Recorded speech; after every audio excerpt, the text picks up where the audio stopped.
this Malaysian Grand Prix, and Lorenzo now in second place. He took full advantage of that mistake by Marquez up at turn number 4. We're back on board with Marquez through turn number 12. There is Valentino Rossi then trying to find his way through. It's Dani Pedrosa that's in control though of this Sepang race. Pedrosa's advantage over Lorenzo, it's up to almost 1 second. Marquez is a further half a second back. Here comes Rossi, we ride with him. Marquez in front of him. I don't think he is quite close enough. On the brakes they come. Even Valentino Rossi can't get up the inside of Marquez as they come into turn 15. This is the way Lorenzo slipped down on sudden. Rossi almost up the inside of Marquez as they accelerate up towards turn 1. 17 laps to go. Marc Marquez talked yesterday about problems he was having with front end grip, and there he was in hot at turn number 15. He's having real issues stopping that factory Honda on a full fuel load in the early part of this Malaysian Grand Prix. That's giving Jorge Lorenzo a chance to pull away in second place.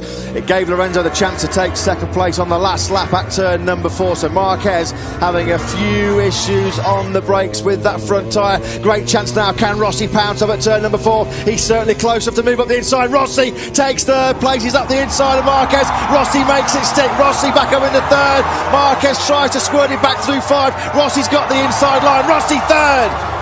Marquez will fight back. Rossi up into third place through 5 and now coming through turn 6. Marquez very close through 6, 7 and 8 coming up.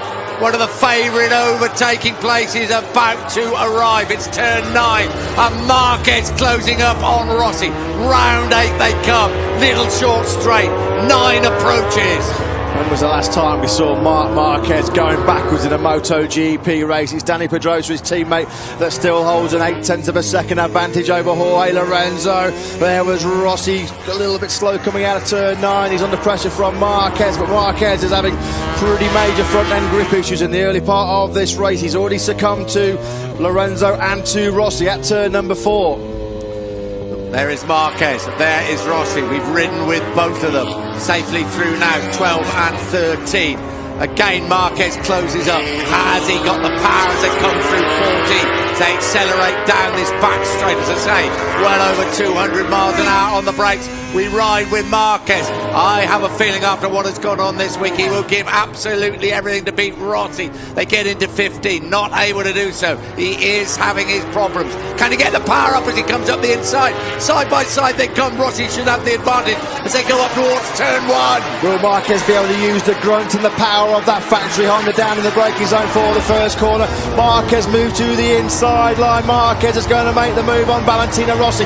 Rossi tries to cut it back to the inside. Rossi's back through. Brilliant from the Italian. This is the dogfight the world was waiting for between Valentino Rossi and Marc Marquez. We've got it here in Malaysia. We've got it big style. The talking stop now. They're talking out on the track. We ride with Valentino Rossi. Up they come towards turn 4. Here comes Marquez. Here comes Marquez. It was personal off the track on Thursday. It's personal on the track on Sunday here in Sepang.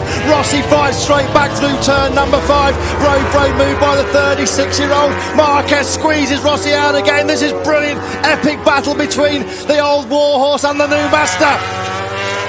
Oh, what a race for third place.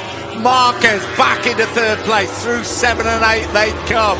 Rossi may line him up at turn 9. He's got to get a little bit closer than that. Here they come up towards turn 9. Here comes Rossi on the brakes. This is Rossi's favourite overtaking point on the Grand Prix calendar. Brilliantly up the inside of Marquez. Marc Marquez says take it straight back at turn number 10. Will Rossi cut back to the inside at turn number 11? You bet he will. Rossi up the inside. This is unbelievable action.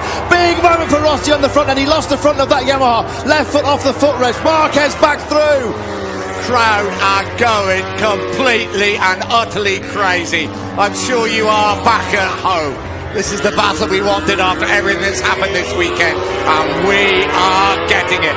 Marquez third, just down towards turn 50. Pedrosa still leads the way from Lorenzo. This is more about World Championship points. This is about personal pride between Marc Marquez and Valentino Rossi. This is a raging battle for third place. While these two are having this unbelievable dogfight for third, this is giving Dani Pedrosa and Jorge Lorenzo the perfect chance to break away. In fact, that gap now between Lorenzo and Marc Marquez, it's up to over 2 seconds. Pedrosa and Lorenzo lapping in the low 2.01s. Marquez and Rossi in the low 2.02s. While Marquez do side by side they come. Oh, Marquez thought about riding around the outside of Rossi at turn 12, brave in the extreme. That would have been. He rides around the outside of it at turn 13 instead. He absolutely mugs Rossi on the outside. Rossi looks really close. Marquez is gone. Rossi was. Well, you've got to say, Valentino Rossi looks over his left shoulder. He slowed right down in turn number 14. There was contact between Marquez, a shake of the head from Marquez, and you feel with some justification. Oh, wow. There's going to be repercussions from that incident, I can promise you. Let's have a look at it again, Matt. Yeah, Marquez, well, he got pretty close there. Rossi had the line through 12, and then Marquez audaciously, brilliantly rode around the outside of Rossi through turn number 13. Now this isn't through turn 14, coming up to the back straight. Rossi was wide. Well, Valentino Rossi's run Marquez out to the edge of the track there. Marquez is coming back into the pits. As Nick quite rightly says, this race is only just one part of the story of the Malaysian Grand Prix. What is going to happen in race control after?